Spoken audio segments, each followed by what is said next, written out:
Hey everyone, I'm Francisco Lachowski and today's a bit different. I'm not just here to model clothes. We're diving into some amazing films and TV shows and I'm super excited to be here with Aaron Paul. I'm super stoked to give my reviews and hope the badass star from Breaking Bad appreciates it. What's up everyone? I'm Aaron Paul and yeah, today's going to be fun. I'll be hanging with Francisco here talking about some of the crazy movies and shows I've been lucky enough to be a part of. Plus, I can't wait to hear how he's going to rate them. No pressure, right? Yeah, no pressure at all. I'm ready to give you some honest ratings, Aaron. Let's see how you hold up. Please be kind, Francisco. My career's in your hands. Your career? Holy shit. I guess we better hope these movies are good. First up for the movie Duel, it was too much sci-fi for me. Weird clones fighting to the death and all that. If I had a clone, the very first thing I would do is fuck myself. We'd all do it. They even had that awkward scene where a guy was reading a love letter to his clone about how he missed his touch. It was meant to be sad, but I was dying inside. Dude, you're not wrong. But seriously, the whole monotone thing was throwing me off. It was like everyone was bored out of their minds. I couldn't tell if that was the acting or if they were the clones. Right? Karen was monotone as fuck. But the hip-hop dance lessons, that was comedy gold, man. I was dying. I didn't know if I should be scared or start pop-locking. Watching you dance was hilarious. I loved it. Has your dancing improved since then, Aaron? No, it has not. Let's move on. Unfortunately, this one was only a 2 out of 10 for me. I just couldn't vibe with it. What about you, Chico? It was a 3 out of 10 for me, Aaron. All right, let's move on to the next one. 999. Love the huge cast, action was cool, but had trouble keeping up with the conspiracy stuff. Kind of heavy. Predictable, but I like the action. But he died, so that loses points. Yeah, you're gonna find out I die a lot in these movies. I can't believe Norman Reedus died so early. That genuinely surprised me. I know, right? I was just like, wow to that part. Had to Google what 999 meant. It's code for officer down, by the way. Oh yeah? Yeah, so it's actually a 6 out of 10 for me this time. I'm actually going to rate it a 7. Not bad. Come Find Me, I would have rated it a 6, but there's a lot of eye candy. Come and Find Me, a romantic mystery. It's very misleading marketing. I got the impression there would be more action. Very misleading. I thought it was going to be you like doing something cool or whatever, but it was your lady co-star doing all the work. Yeah, and I wanted to see more of that kinky roleplay stuff. Oh, you like the kinky roleplay stuff too, huh? What do you mean too? Well, you know, some of us are into that, Aaron. Did you think you were the only one? Well, it's just a 4 out of 10 for me. Just watch Gone Girl instead. I'm surprised that people gave this one such a high rating. But you did too, right? I still don't know the kid's name, but that's okay because I'm gonna adopt him and rename him Saquon. Yeah, I actually did.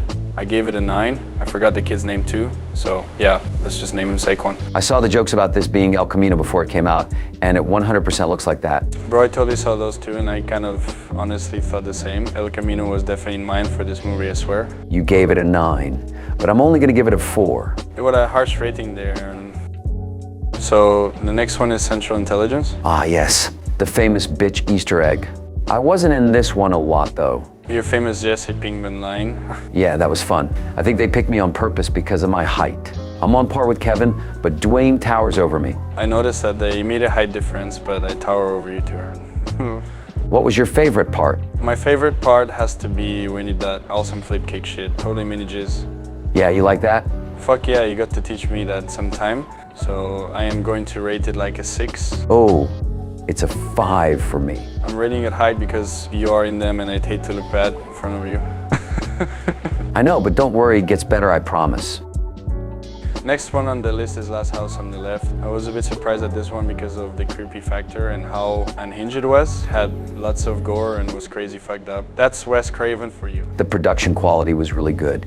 As expected of Wes Craven, the overkill death scenes were great too, but that one scene was uncomfortable to watch. I didn't like that scene either. It's sad to know that there are crazy people who actually do stuff like this. That's why I love a good revenge story.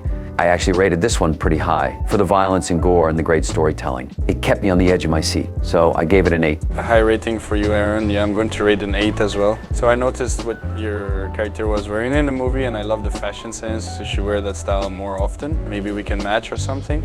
Yeah, no. If you see me dressed like that, run. Oh my god, no, Aaron, you look so cool though. Say Goodnight, one of my favorites. It's actually really funny and the sex jokes are hilarious. If Victor likes taking it up the ass so much, why didn't he just get with the obvious gay, not gay dude? I was thinking the same thing. I think it was funny and ridiculous, but I'd enjoy the sex jokes. I think Victor would have had a good time if he did. Did you get like pegged in the movie or? No comment. Oh, so then you totally did. That's not why I rated it so high. I gave it a 9, by the way. Of course you did, Aaron. I rated it 9, I believe. Oh, I bet you did. So, would you peg me, Aaron? You'll have to wait for the sequel, Chico. Can't wait. Okay, so the next movie on the list was A Long Way Down. This one made me cry. Very relatable, but very nice for them to find the will to live at the end. Very British funny, though. Extra props for Pierce Bronson. This one's both funny and sad. It made me cry, too. Your performance on this was great. My rating for this was an 8. But yeah, I liked it overall. I also rated it an 8. I enjoyed this more than I expected because everyone's been there, you know? The thing about this movie is like you can relate with the characters because of the topic, you know? Yeah, it's very hard, very deep. Okay, enough of the sad stuff. Let's move on to the next movie, which is Wreckage. The thing about this movie was the credits took forever. The plot twist was like, oh shit though. Never thought you were such a mastermind. Me neither. I wish this movie was longer and in better quality. It's only a little over an hour. Can you believe that? I honestly thought it should have been longer. I was such a dick to my girlfriend, though. Bro, yeah, you fucking shot her, psycho. What's so funny is that my height gave me away as the bad guy like right away. Everyone watching knew it was me. Oh my god, I was just about to say that. I knew it was you because of the height and your dreamy blue eyes peeking through that helmet. Yeah, that was my distraction, to keep you from noticing the gun. Well, it definitely distracted me. I had so much fun with this one that I rated it a 9. What about you? I'm going to rate it an 8. I'm assuming for your killer vibe. See? I told you it'd get better. What's next? It totally did. So the next movie is Welcome Home. I love the scenery because Italy. Then there was you were so top notch in this. Your eyes stood out and your aggression towards the guy. Beautiful. The scenery was good, quality was good, story was good. The intensity was good, a lot of tension. Such a missed opportunity for a threesome, though. A threesome, Aaron? I always did have a thing for Italian accents. Yeah, you do? What about my accent? Oh yeah, it's sexy, very sleek. Oh, I thank you, Aaron. I feel so giddy now. Oh, we're supposed to be rating it, Chico. I almost forgot. Oh, sure, right. What are you going to rate it? You first. Way to put me on the spot. So I am going to rate it. Drum roll, please, a 9. No way, bro.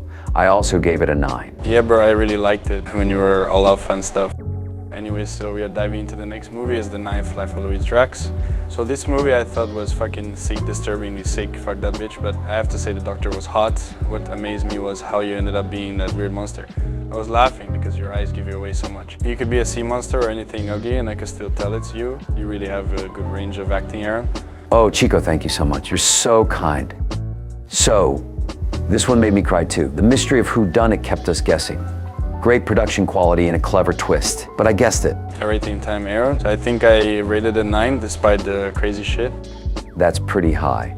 I started out low, but then ended up at an 8 because of that ending. You seem to always die, bro, and it sucks. How was being a monster man anyways? Were you all slimy? I told you I was gonna die a lot. It's so different being in that kind of role, but I enjoy the challenge, you know? Yeah, I admire that about you, challenging yourself. Oh yeah, trust me. This next one is definitely a challenge. You mean the BDSM movie you were in, Daydreamer, right? Yeah, I loved it at first, and then I hated it. This movie for me had the mindfuckery, handcuffs, rope, and nipple rings. It gets a 5 only because of the BDSM. You're way too generous. I only gave it a 1, it was that bad. I was totally invested in the beginning with all the weird stuff going on, but the plot was just like that he was schizophrenic or something. That's such a low score, bro. At least you looked like a little emo boy. Don't get used to it. That's just a phase. Ah, shucks. Well, anyways, we'll dive into the next, not movie, but a show. Was it, Aaron? The Path? Yes, The Path. There's so much to unpack here. So, first and foremost, I started liking the weird cult concept. I was fairly surprised, and then there was the super gay moments. It's funny because we actually watched this for the fuck of it and started really getting into the story, but Aaron, you were so giving off gay vibes in this. Yeah, it was nice having another show to binge, even though we both started this just for fun and not expecting much. And it turns out we really got into it. I really enjoyed his character's independent thinking of religion and the weird cult stuff. Playing with Hugh Dancy was a plus, but the woke shit got irritating later on in the seasons. I won't lie, Aaron, seeing you really grasp the concepts of religion and stuff was exciting. The acting was super, but I'm biased. No, but seriously, I really was captured by Eddie's struggles. That's okay, you can be biased all you want. I was sad to hear that the show was being canceled after only 3 seasons, so it loses points for that. Bro, I know, I was totally invested in it, then suddenly it was taken away. I want to rate it a 9 because of your dream daddy eyes all the time you popped on the screen. Poor Calvin, though. Yeah, poor Cal, I did not see that coming, and I hated that they made me sympathize with him after hating him so much. having a sex scene in like every episode was cool though, so I like that. I want to guess that the reason for sympathizing with Cal was to bring the emotional aspect of the show to life. Did you know what was funny though? I saw like this video where you troll the people not watching the show. Their stuff makes me appreciate actually watching it. Oh right, I forgot about that. Those were hilarious. I gave it a higher rating at first because I had so much fun with not knowing what was ever gonna happen next. What did it like on season 3 was your development change and how you progressed on being a leader. Your clothes were very, very, very hot too. You look so good. Enough to walk the runway with me. Yeah, that was my favorite look too. But season 3 is when it started losing direction for me. It got too obvious that they were in a rush to hurry and tie up everything after being canceled. So for that, it went from like a 9 to about a 6 for me. Of that rating, but I totally get it. Overall, I did enjoy the show. It was an unexpected pleasure that was short-lived. Oh man, next thing you were in was Need for Speed, bro. And again, I love me a good revenge story. This might actually be the best video game to movie adaptation I have ever seen. Right, exactly. We got the action, the driving, and you're doing all those car stunts. That's all I fucking needed for this movie. And that troll-ass ring scene. I am here for it. It actually had a lot more heart than I expected, and the story got to me. I was so happy when justice prevailed in the end. Justice really did prevail. The rating I gave this was a 10, bro. Oh shit, we both gave it a 10. Freaking way, man. Oh my god, I feel like you're copying me now.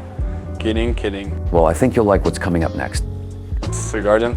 Oh my god, it's so old and you were so young. You played a gay teenager in this one. You're never gonna let me live this one down, are you? Heck no, Aaron. $50, huh? Yeah, $50. I should have charged more. I guess for its time was acceptable? I don't know. Was that the going rate for 2001? Maybe it was. We should Google it and see for shits and giggles. Yeah, maybe we shouldn't do that. Are you asking for a friend? No comment, bro. This is like the perfect Breaking Bad prequel. Blowjobs didn't pay enough. I had to turn to meth. I think I've heard it all now. I'm glad to have your legit confession. So then, what are you going to rate it? Yeah, Aaron, I am going to give this a 9 as my rating for obvious reasons. A 9. Wow. In that case, I'll give it a 9 too. Great minds think alike. Let me see, we have the next show you were in, was this Always Sunny in Philadelphia. I was laughing on this one. Yeah, this one totally came out of left field, but I was cracking up the entire thing. Ryan totally fooled me on that acting gig he did in the episode. You were so mean to him though. Like a married couple bickering and telling the other what to do and what not to do, funny stuff. Brian's comedic timing is so on point, and I couldn't stop laughing. It must have been nice to be in something else with him besides Breaking Bad. Notice you two really have a cute chemistry going on. Yeah, totally. I'm sure he had a lot of fun too. It was such a short episode, but funny as fuck for a 20-minute sketch. It was pure stupid shit. I rated an 8 though. An 8? I gave it a 7, really entertaining, but not enough of me. Yeah, the whole episode should have been more you, but you take what you get, right? Oh snap, this next one we just recently watched too. Eye in the Sky? Yeah, it's still fresh on my mind too. It was a very strong, intense moral dilemma. It really makes you think about the realism of war, you know? No one wants to make the tough decisions, but somebody has to. Right. I think this was a good movie, but I hated the constant back and forth of making one sole decision on a strike. Granted, this probably does happen in real life. Playing God is a scary thing to think about in this kind of scenario though. It's true, it was very heavy on the dialogue and emotionally heavy too. But I liked how it sparked debates on what was right or wrong. I got chills on the bombing scene. Be honest with me, Chico, did you cry? Yeah, Aaron, I did. At first, I was kind of siding with the whole issue of getting the enemy, but then I saw you crying and your eyes getting watery, so it actually got me crying too. So I rate Eye in the Sky an 8. I think it was a solid rating solely based on the topic alone. I'm thinking 8 too for all of those exact things. Oh wow, if that woman was hard, the next one's not any lighter. I'm talking about the Black Mirror episode, Beyond the Sea. I don't even know what to say about this one. It stunned me so much. Yeah, man, at first I was confused at the whole concept, but watching it more, I really started following the story. I was stunned to find out the aftermath of the events. I was very fucked up. Yeah, it was, man, to do someone a kindness like that and let them use your body just for them to abuse it. Super fucked up. Honestly though, I think the performance in this was amazing. Seeing you play literally like 3 different people and personalities blew my mind. Yeah, playing 2 characters in one episode is crazy, right? And can you believe that I gave this a 10? It just blew my mind. What about you? Aaron, I gave it a 10 too. And last, but not least Westworld. I have some strong opinions about this, but a lot of my confusion was due to not seeing the previous seasons, right? We both started straight at season 3 and stopped there. Don't get me wrong, it was okay, but some parts were hard to follow. You really need to focus in on the other characters a lot. And let's face it, I'm not doing 2 seasons worth of not seeing you, man. I don't blame you, man. It felt a lot like Assassin's Creed to me. It had constant action, which I love, but my character was just standing around looking surprised half the time, which is how I really felt anyway. I did notice that they kind of downplayed your character a bit to not do anything super cool. I was sad about that. Wanted to see you be all actiony, Aaron. Exactly, and speaking of sci-fi stuff, I loved all the futuristic tech. We're in 2024 now, and I'm thinking, where's mine? We should have those by now, right? A side quest app that gives you missions, an outfit that can change on a whim. That'd be useful for you, Chico. Oh God, man, imagine if we did have all the stuff from Westworld. This world would be so different. What I did notice about it was the whole controlling people's destiny thing or their lifespans. I won't lie, that was trippy as hell. Right, and that leads me to another excellent point. Data and privacy was a big theme of this show, and if you had the option of knowing everything about you, even up to when you die, and how would you want that? I don't know, man, that's really tough. On the one hand, it could be useful, and on the other hand, it could be dangerous, you know? Curiosity killed the cat, right? That's true, but satisfaction brought it back. Me, personally, I don't know if I'd want to know. Yeah, I feel you, Aaron. I don't think I want to open up that can of worms, to be honest with you. Good point. I feel lied to anyway. I was told that I wouldn't have to watch the previous seasons to understand this season, and that's completely wrong. I had no idea what was going on. You know what's funny? I kind of feel the same way about that. I figured we could catch onto the season without having to watch the other stuff. But it certainly isn't like Black Mirror. Definitely not. There were a few missed opportunities, like the genre-changing drug, that was genius. But you know what would have been really wild? A musical episode, change outfits, throw in a dance number. A lot of shows have special episodes like that. You think that would work in this kind of show? Granted, this was a very serious show. I think the only funny thing was when you had gone through the changes in that drug bit. Fun watching you act? You would say that. Another drug roll? Quick, call Aaron Paul. I know, right? Well, anyways, I guess that's it, man. I will rate this a 6 out of 10 for now. We've pretty much watched almost everything you've acted in. We've got season 4 to watch of Westworld still, and oh, I am going to be all types of confused. Yeah, I was more confused watching this than I was watching The Path. For me, I can only give this a 4 out of 10, and that's for the cool technology. It felt like watching a CW show on HBO. Technology was certainly on point in this. Yeah, all right. Then guys, that was me and Aaron's movie rating list, and I hope you guys join us on the next review. Hope to maybe do spooky movies on our next go around. Yeah, spooky movies ought to be fun. Hope you enjoyed these reviews, and we'll see you next time.